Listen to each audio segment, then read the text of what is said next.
Sekali lagi saudara shalom. Saudara kita bersyukur karena kita telah memasuki masa-masa prapaskah saudara, dan hari ini kita akan merenungkan satu tema yang menarik sekali saudara-saudara. Saudara Yohanes pasal 13 ayat 21, 25 dan 26. Setelah Yesus berkata demikian, ia sangat terharu lalu bersaksi, "Aku berkata kepadamu, sesungguhnya seorang di antara kamu akan menyerahkan aku." Murid yang duduk dekat Yesus itu berpaling dan berkata kepadanya, "Tuhan, siapakah murid yang akan menyerahkan engkau itu?" Jawab Yesus, "Dialah itu yang kepadanya aku memberikan roti sesudah aku mencelupkannya." Sesudah berkata demikian, Yesus mengambil roti, mencelupkannya dan memberikannya kepada Yudas, anak Simon Iskariot. Dan sesudah Yudas menerima roti itu, Yudas kerasukan iblis. Maka Yesus berkata kepadanya, "Apa yang hendak kau perbuat, perbuatlah dengan segera." Tetapi tidak ada seorang pun dari antara mereka yang duduk makan itu mengerti apa yang maksud Yesus mengatakan itu kepada Yudas. Karena Yudas memegang kas, ada yang menyangka bahwa Yesus menyuruh dia membeli apa-apa yang perlu untuk perayaan itu atau memberi apa-apa kepada orang miskin. Yudas menerima roti itu, lalu segera pergi. Nah, saudara-saudara, pada bulan November tahun 2017, saudara-saudara, sebuah harian lokal, surat kabar lokal yang berpusat di Lebanon, saudara-saudara, menerbitkan sebuah laporan mengenai sebuah kejadian, mengenai ditangkapnya seorang aktor, saudara-saudara, bernama Slat Itania. Dia adalah seorang aktor Lebanon yang ditangkap oleh Dinas Intelijen Lebanon karena diduga, saudara-saudara, menjadi seorang mata-mata. Karena dia direkrut menurut laporan dari surat kabar Al-Iwa ini, saudara-saudara, direkrut oleh seorang agen Mossad berkebangsaan Swedia bernama Colette Fianvi. Yang fotonya ada di depan ini, saudara-saudara. Tetapi menariknya, saudara-saudara, kalau saudara adalah seorang penyuka film, penyuka layar lebar, saudara akan melihat bahwa wajah perempuan yang dipasang di dalam laporan surat kabar ini adalah wajah yang familiar. Sebagian saudara mungkin tahu bahwa dia adalah Gal Gadot, saudara-saudara. Pemeran dari film DC, saudara-saudara, Wonder Woman, saudara-saudara ya. Gal Gadot, seorang aktris berkebangsaan Israel. Nah, saudara-saudara, surat kabar Al-Iwa ini melakukan sebuah blunder karena dia menaruh foto Gal Gadot, saudara-saudara, sebagai seorang agen Mossad atau agen Dinas Intelijen Rahasia dari Israel. Saudara-saudara, ini menjadi satu hal yang menarik dan menjadi satu hal yang kemudian dibahas dengan begitu luas oleh rakyat Lebanon karena mereka tidak menyangka bahwa aktor yang biasa bermain film tersebut, saudara-saudara, bukan Gal Gadot ya, tetapi Slat Itania itu ternyata adalah seorang pengkhianat. Ini menjadi sesuatu yang ramai. Meskipun saudara-saudara surat kabar ini melakukan kesalahan dengan menaruh foto orang yang salah. Tetapi kata pengkhianat, saudara-saudara, menjadi satu kata yang tidak suka kita dengar, bukan? Tahun lalu, saudara-saudara, sebuah game impostor, saudara-saudara ya, Among Us ya. Jadi there is one impostor among us, dan ini menjadi satu game yang ramai dimainkan oleh saudara-saudara yang milenial, anak-anak saudara ya. Dan ini menjadi satu game yang menarik karena ada seorang pengkhianat yang harus ditemukan. Kalau tidak ditemukan, maka pengkhianat ini akan kemudian membunuh semua orang di dalam game tersebut.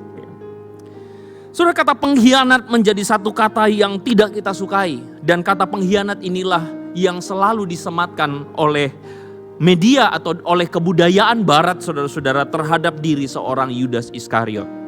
Dan saya yakin saudara-saudara yang hadir pada saat ini, saudara menyaksikan juga siaran ini, saudara mempunyai satu kesan ketika muncul nama Yudas Iskariot.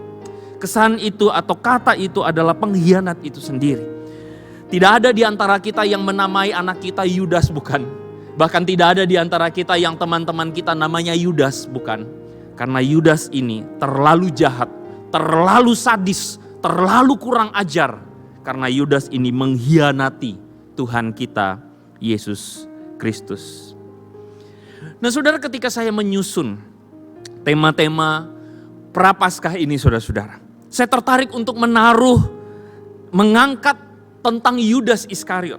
Karena saya yakin saudara-saudara, kesan yang disematkan kepada Yudas begitu buruk. Tetapi ketika saya menyelidiki firman Tuhan, ketika saya menyelidiki apa yang menjadi bagian atau yang diceritakan oleh firman Tuhan, saya menemukan saudara-saudara, bahwa jangan-jangan diri kitalah yang digambarkan juga di dalam kisah Yudas Iskariot ini.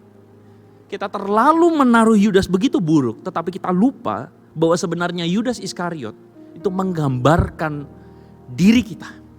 Menggambarkan tidak sedikit orang Kristen yang sudah lama menjadi Kristen, tetapi hatinya justru menjauh dari Tuhan. Menjelang momen Prapaskah ini, saya mengajak saudara memasuki sebuah perjalanan, journey, untuk melihat bagaimana kemanusiaan Yudas Iskariot ini. Kita akan kupas dan kita menemukan, menggambarkan atau refleksi diri kita di dalam bagian-bagian diri seorang Yudas Iskariot. Nah saudara-saudara, firman Tuhan yang tadi kita baca saudara-saudara di dalam Yohanes pasal 13 mempunyai sebuah konteks. Konteksnya pada saat itu Yesus atau kejadian itu terjadi ketika malam perjamuan terakhir. Nah saudara-saudara, pada waktu itu Yesus berkata kepada murid-muridnya bahwa ada seorang di antara kamu, seorang di antara engkau murid-muridku akan menyerahkan aku. Lalu kemudian saudara, singkat cerita, Yesus memberikan sebuah petunjuk. Dan petunjuk itu adalah ketika dia mengambil roti, mencelupkan roti tersebut. Lalu kemudian dia memberikan roti tersebut kepada Yudas, anak Simon Iskariot. Salah satu di antara para murid, sang bendahara dari para murid. Nah saudara-saudara, saya ingin mengajak saudara memiliki sebuah sikap yang kritis. Karena firman Tuhan di saat kita baca tadi mengatakan bahwa sesudah Yudas menerima roti. Saya ulang. Sesudah Yudas menerima roti itu, yang terjadi adalah Yudas kerasukan iblis. Sesudah Yudas menerima roti itu, Yohanes mengatakan bahwa Yudas kerasukan iblis.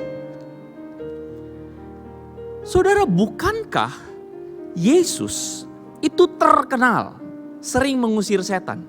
Betul? Saudara, di dalam kitab Injil Sinoptik setidaknya ada 7 kali Yesus itu mengusir setan, mengusir iblis. Misalnya saudara-saudara pada orang gila di Gerasa, setan bernama Legion. Misalnya juga saudara anak seorang perempuan Sirofenesia, atau hamba seorang di Kapernaum, atau orang-orang Yesus mengusir setan dari diri orang yang buta dan orang yang tuli. Saudara, kehadiran Yesus membuat iblis gentar dan kemudian pergi. Betul? Tetapi saudara-saudara, di dalam catatan Yohanes, justru di hadapan Yesuslah ketika Yesus memberikan roti kepada Yudas, maka Yudas kerasukan iblis. Pernahkah saudara memikirkan hal ini? Bukankah ini janggal? Seakan-akan Yesuslah yang menyebabkan Yudas itu kerasukan iblis.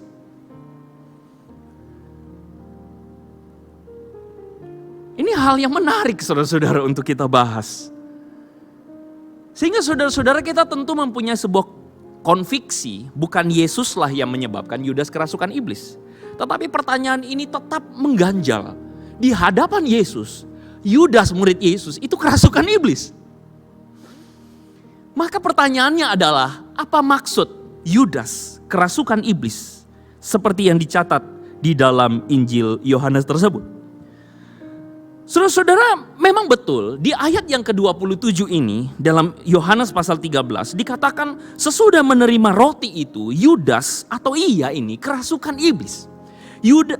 Yohanes menggunakan istilah kerasukan iblis untuk menggambarkan situasi atau peristiwa tersebut. Tapi saudara-saudara, kita akan menemukan bahwa istilah Yudas yang kerasukan iblis itu ternyata bukan yang pertama kali. Kita akan menemukan di dalam Lukas pasal 22 ayat yang ketiga. Di situ diceritakan ketika waktu itu sebelum perjamuan malam, sebelum perjamuan terakhir, saudara-saudara, Yudas dikatakan di dalam Lukas pasal 22 tersebut, masuklah iblis ke dalam Yudas. Nah, ini menarik.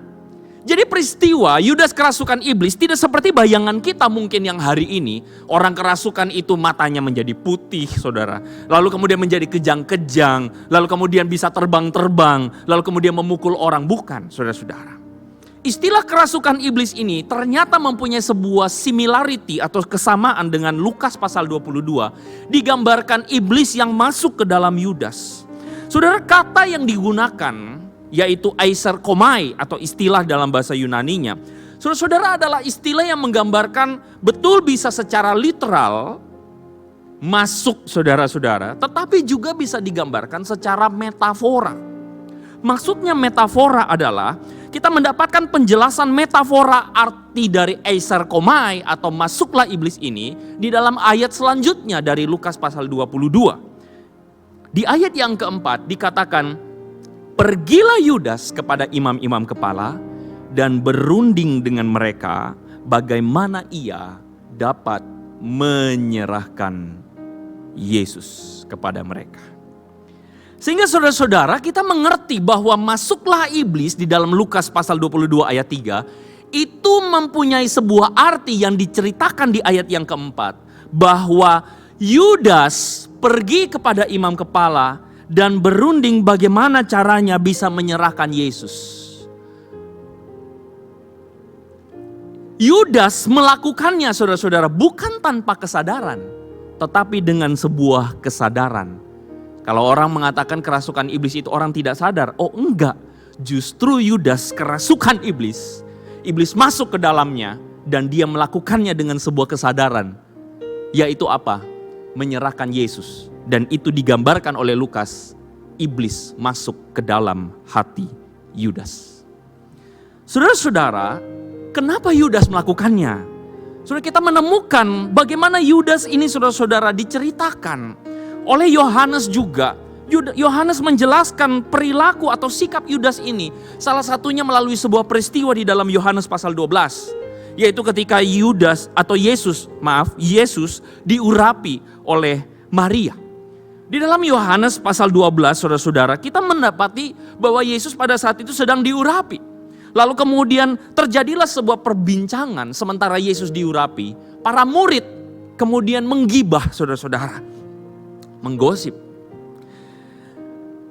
Perkataan yang meluncur dari mulut Yudas adalah, mengapa minyak narwastu yang mahal itu tidak dijual 300 dinar? Dan uangnya bisa diberikan kepada orang-orang miskin. Saudara-saudara, gibahan dari Yudas ini, saudara-saudara, memberikan sebuah petunjuk yang begitu jelas. Yohanes pasal 12 ayat 6 mengatakan, Yudas melakukannya bukan karena dia memperhatikan nasib orang miskin, melainkan karena memang Yudas itu punya karakter, punya sifat sebagai seorang pencuri. Dia adalah orang yang sering mengambil uang yang disimpan di dalam kas yang dipegangnya. Yudas itu adalah seorang bendahara.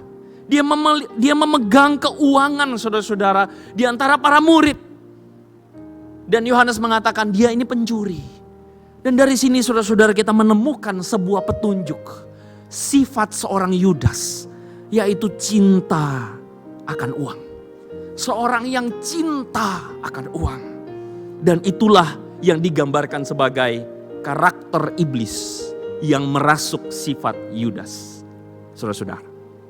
Jadi jelas Yudas bukan kerasukan, matanya menjadi putih kemudian kerasukan seperti bayangan kita di film-film. Tetapi Yudas sebenarnya kerasukan iblis atau iblis yang masuk dalam hati Yudas adalah sifat yang betul-betul duniawi yang menguasai hati Yudas. Dalam konteks ini Yudas menjual Yesus karena uang 30 keping perak, saudara-saudara. Saudara, sifat Yudas ini yang cinta akan uang ini, saudara, padahal kalau kita perhatikan, Yudas ini adalah orang yang bersama-sama dengan Yesus 3,5 tahun. seorang murid yang bersama-sama dengan Yesus selama kurang lebih 3,5 tahun pelayanan Yesus. Yudas ini bagaimana mungkin cinta akan uang begitu menguasai dia? Karena dia menyaksikan ada begitu banyak mujizat. Sudah selama 3,5 tahun itu Yudas menyaksikan bagaimana Tuhan melakukan mujizat. Mengubah air menjadi anggur. Menyembuhkan banyak orang yang sakit. Mengusir banyak setan, saudara-saudara. Bukan hanya itu. Yudas juga adalah seorang yang mendengar pengajaran Yesus. Mendengar terus bagaimana Yesus mengajarkan kepada banyak orang. Bahkan bukan hanya melalui perumpamaan. Yesus menjelaskan kepada murid-muridnya dengan gamblang tentang arti dari perumpamaan tersebut. Tentang banyak hal, tentang mamon, tentang memikul salib, tentang menyangkal diri dan sebagainya. Yudas mendengarnya selama 3,5 tahun, saudara-saudara. Bahkan Yudas juga adalah seorang yang menyaksikan ada begitu banyak pertobatan terjadi ketika tuannya atau gurunya itu berjumpa dengan orang-orang. Ada banyak orang yang kemudian mengalami perubahan hidup, pertobatan dari yang gelap, dari yang sikap hidup duniawi, dari hatinya yang jauh dari Allah menjadi kembali kepada Tuhan. Yudas menyaksikan dengan mata kepala sendiri, saudara-saudara, segala peristiwa-peristiwa demikian. Di antara peristiwa begitu banyaknya orang yang mengalami pertobatan, ada sebuah cerita pertobatan seorang yang ternyata cinta akan uang juga. Saudara, pada suatu kali Yesus masuk kota Yeriko. Dan ketika dia masuk kota Yeriko itu ada begitu banyak orang mengeluh-elukannya. Ada begitu banyak orang mengurubuninya. Ada begitu banyak orang menyambut dia. Karena dia adalah seorang yang dinanti. Seorang yang diharapkan. Saudara-saudara. Tapi tiba-tiba saudara-saudara ketika dalam menjalani atau berjalan masuk dalam kota Yeriko itu. Perhatian Yesus tertuju kepada seorang pendek yang ada. Yang naik pohon, saudara-saudara. Orang tersebut atau orang yang pendek ini yang naik pohon itu adalah orang yang paling dibenci oleh seisi kota Yeriko. Semua orang benci kepada dia. Kenapa? Karena dia adalah orang yang kaya. Bukan hanya sekadar kaya, tetapi dia memperoleh kekayaannya dengan memeras begitu banyak orang. Ada begitu banyak janda-janda, saudara-saudara, yang kehilangan rumahnya oleh karena Sakeus ini. Dia memeras ada begitu banyak orang-orang sebangsanya sendiri dan dia melakukan segala cara, saudara-saudara, demi mendapatkan uang yang banyak. Orang yang pendek ini, Sakeus namanya, dibenci oleh semua orang. Dia tidak mendapatkan tempat untuk berkerumun bersama-sama dengan orang-orang itu. Tetapi perhatian Yesus tertuju kepada dia. Lalu kemudian mengatakan, "Hai Sakeus, turunlah. Hari ini aku akan menumpang di rumah." Saudara-saudara, perkataan Yesus itu kemudian masuk ke dalam hati Sakeus. Begitu mengejutkan, begitu kaget. Kenapa seorang Yesus mau tinggal bersama-sama dengan saya yang dibenci semua orang ini? Dan saudara-saudara, cerita ini berakhir dengan sebuah pertobatan. Sikap Sakeus yang kemudian berkata, "Tuhan, setengah dari milikku akan kuberikan kepada orang miskin. Dan sekiranya ada sesuatu yang kuperas dari seseorang, akan kukembalikan 4 kali lipat." Hari itu saudara-saudara, di sebuah kota bernama Yeriko, terjadi sebuah pertobatan. Seorang yang seumur hidupnya hidup demi uang, hidup demi mengejar uang, melakukan segala cara, bahkan dibenci oleh semua orang demi uang. Terjadi sebuah pertobatan yang luar biasa, di mana dia akhirnya memutuskan untuk meninggalkan cinta akan uang dan kembali kepada Allah. Saudara-saudara, di Yeriko, potret seorang Sakeus ini adalah seorang yang sama-sama rela melakukan apa saja demi uang. Begitupun Yudas. Kedua orang ini adalah orang yang mempunyai kecenderungan hati yang sama. Keduanya cinta akan uang. Keduanya bahkan mau melakukan apa saja demi uang. Tetapi berbedanya adalah Sakeus adalah seorang pendosa yang begitu dijauhi banyak orang. Banyak orang tidak suka sama dia. Dia bahkan ditolak oleh banyak orang, tentu saja oleh pemuka agama juga. Tetapi menariknya adalah orang yang cinta akan uang di sisi yang lain, seorang Yudas adalah salah satu murid Yesus yang terlihat begitu rohani. Dia dikagumi banyak orang. Saudara-saudara, yang satu pendosa, yang satu adalah seorang rohani. Sakeus, menariknya adalah dia mengalami perjumpaan dengan Yesus.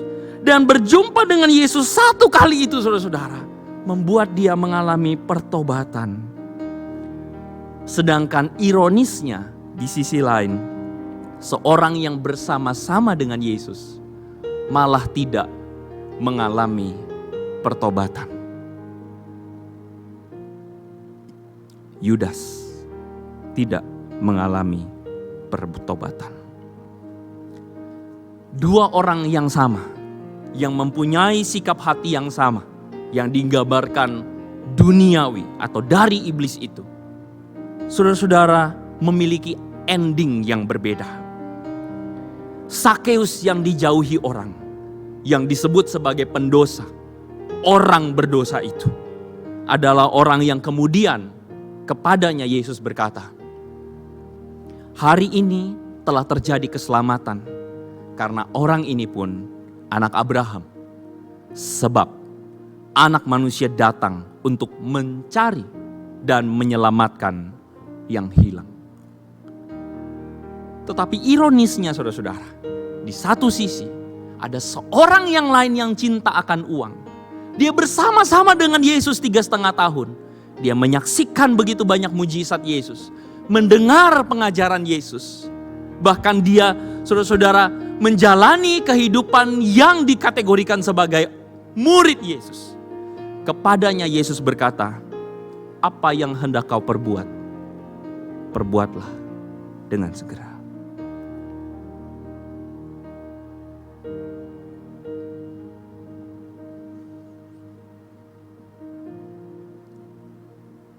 Sebuah lukisan karya seorang seniman asal Belanda, Rembrandt, saudara-saudara, berjudul The Prodigal Son. Lukisan ini menarik karena lukisan ini menggambarkan kisah perumpamaan Yesus tentang anak yang hilang. Saudara-saudara, dikisahkan bagaimana anak yang bungsu, yang tadinya berkata kepada ayahnya, "Bapa, aku mau pergi meninggalkan rumah ini, karena di luar sana jauh lebih bahagia. Di luar sana orang hidup bahagia, enak dan foya-foya. Bapa, berikanlah kepadaku hartamu, harta warisanku, supaya aku pergi foya-foya." Dan dia kemudian pergi foya-foya keluar menghidupi kehidupan yang duniawi, saudara-saudara. Tetapi kemudian dia mendapati bahwa ada kekosongan, kehampaan di dunia sana. Segala kenyamanan, kesukaan, kebahagiaan, kenikmatan, kemewahan dunia tersebut ternyata tidak memberikan sebuah kedamaian bagi dirinya. Dia mendapati dirinya melarat dan miskin. Dan kemudian dia menyadari tidak ada tempat yang lebih baik dari rumah Bapakku. Lalu kemudian anak bungsu itu kembali pulang dan disambut dengan sang bapa dengan begitu antusiasnya, saudara-saudara, sampai-sampai dilakukan sebuah pesta menyambut anak yang hilang. Yang kata Yesus tadi kepada Sakeus, Anak Manusia datang menyelamatkan orang yang terhilang. Anak yang hilang ini kembali pulang. Dia kemudian mendapati dirinya diterima sebagai seorang anak oleh Bapa yang penuh kasih. Tetapi, saudara-saudara, kisah ini seperti digambarkan oleh Rembrandt, saudara-saudara. Saudara bisa melihat bagaimana Bapa itu memegang sang anak itu, saudara-saudara. Dengan kasih, anak yang compang-camping itu, saudara-saudara, yang melarat itu kembali pulang. Tapi saudara melihat bahwa di samping sang Bapa ini, saudara-saudara, berdirilah seseorang dengan sebuah gestur, melipat tangan, saudara-saudara. Seakan-akan menunjukkan dirinya, menutup dirinya dari apa yang terjadi di depan dia. Bapaknya yang menerima sang anak bungsu itu, dia menutup diri. Seakan-akan mengatakan, aku tidak setuju dengan engkau Bapa. Dan memang betul, di dalam kisah perumpamaan itu, sang anak sulung melakukan sebuah protes keras kepada bapaknya. Mengapa engkau menerima anak yang bungsu ini, yang kurang ajar ini? Ketika dia kembali pulang, kenapa engkau menerima dia? Sedangkan aku yang bersama-sama dengan engkau tidak pernah melakukan dosa, tidak pernah melakukan sesuatu yang salah, tidak pernah kurang ajar seperti dia. Engkau tidak pernah melakukan pesta, membuat pesta untuk aku, kata sang anak sulung. Dan betul, itulah yang terjadi yang digambarkan oleh Rembrandt. Sang anak sulung dengan tingginya berdiri, melipat tangan dan mengatakan, aku tidak suka dengan sikapmu Bapa. Aku tidak setuju dengan hatimu Bapa. Saudara-saudara, kisah tentang perumpamaan anak yang hilang sebenarnya menceritakan tentang dua orang yang hilang. Sang bungsu yang melakukan dosa terhilang, tetapi juga sekaligus sang sulung yang tinggal di rumah tetapi terhilang hatinya. Yang satu berbalik kepada Bapa, yang satu menjauh dari Bapa. Ironis bukan? Yang bungsu yang pergi ternyata berbalik kepada Tuhan. Sementara yang sulung yang tinggal bersama-sama dengan Bapa malah menjauh dari Bapa. Bisakah saudara melihat ada potret Sakeus dan Yudas di sana? Bisakah saudara melihat ada potret seorang pendosa bernama Sakeus, pemungut cukai itu, yang kembali akhirnya bertobat kepada Bapa? Sedangkan yang satu adalah Yudas yang bersama-sama dengan Yesus. Seorang rohani yang pergi ke gereja, yang bersama-sama dengan Tuhan, tetapi hatinya tetap menjauh dari Bapa.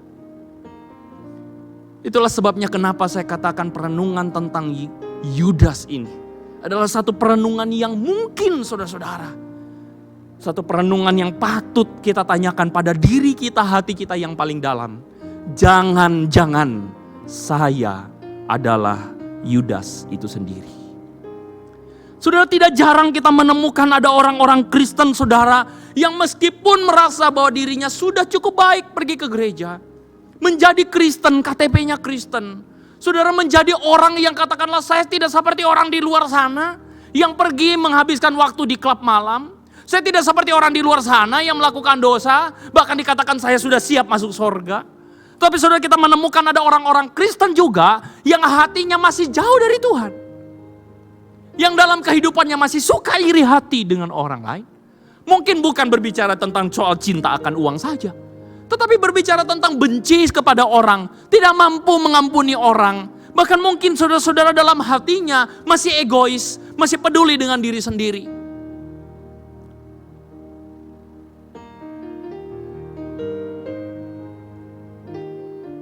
Dosa yang paling celaka menurut saya adalah dosa yang terselubung, bukan dosa yang terlihat. Dan inilah yang terjadi pada anak sulung. Yudas, jauh dalam hatinya, dia tidak mengalami pertobatan. Meskipun dia adalah seorang yang bersama-sama dengan Yesus. Charles Spurgeon, seorang hamba Tuhan, seorang penginjil dari Inggris mengatakan, "The nearer a man lives to God, the more intensely he to mourn over his own evil heart." Semakin dekat seseorang dengan Tuhan, maka semakin intens, semakin sering dia akan berduka akan hatinya yang jahat. Ini adalah sebuah paradoksikal. Bagaimana orang kudus adalah orang yang paling berduka. Semakin kudus seseorang, semakin berduka dia akan dosa-dosanya. Ini yang sering kita dengar sebagai sanctify, sebuah pengudusan orang kudus, sanctification of the saints, yang seharusnya terjadi kepada kita, orang-orang yang selama ini sudah sering ke gereja, yang udah lama ke gereja dan menjadi orang Kristen. Seharusnya ini yang menjadi diri kita, bahwa kita semakin menyelami hati kita, yang mungkin saja saudara-saudara jauh dari Tuhan. Terkadang saudara, oleh karena kegiatan-kegiatan kerohanian kita menjadi terlena dan mengira bahwa kita sudah cukup baik. Tetapi sekali lagi di momen Paskah ini saya mengajak saudara untuk mari rendahkan hatimu di hadapan Tuhan. Mari alami perubahan. Semakin bertambah usia, bertambah umur, mari semakin rendah hati di hadapan Tuhan. Mari semakin bertambah usia, semakin bertobat, semakin berubah. Jangan saudara-saudara semakin tua semakin menjadi-jadi. Amin. Sehingga tidak mungkin dan tidaklah boleh seorang Kristen mengatakan, emang saya orangnya begini, terus kamu mau apa? Bagi saya, itu adalah karakteristik orang-orang yang memiliki hati yang menjauh dari Tuhan. Sehingga kenapa kisah Yudas ini penting di masa Prapaskah, saudara. Ini menjadi sebuah gambaran pergumulan dan pengudusan hati kita. Hati kita yang mungkin jauh dari Tuhan. Hati kita yang mungkin lebih cinta yang lain. Lebih cinta gosip. Lebih cinta menjelek-jelekan orang. Merasa diri lebih baik dari orang. Hati kita yang lebih cinta akan materi. Cinta akan dunia, kemewahan dan sebagainya. Ini adalah gambaran kita. Dan ini adalah pergumulan kita. Betul. Mungkin kita tidak memiliki kisah seperti seorang Sakeus yang sekali datang bertobat langsung selesai. Tetapi saudara, ini adalah kisah pergumulan dan pengudusan hati kita, bukan? Sekaligus saudara ini menjadi sebuah gambaran kasih dan kesabaran Allah yang begitu besar. Sampai hari ini dia memberikan kesempatan kepada kita untuk mengalami kembali pertobatan yang sejati itu.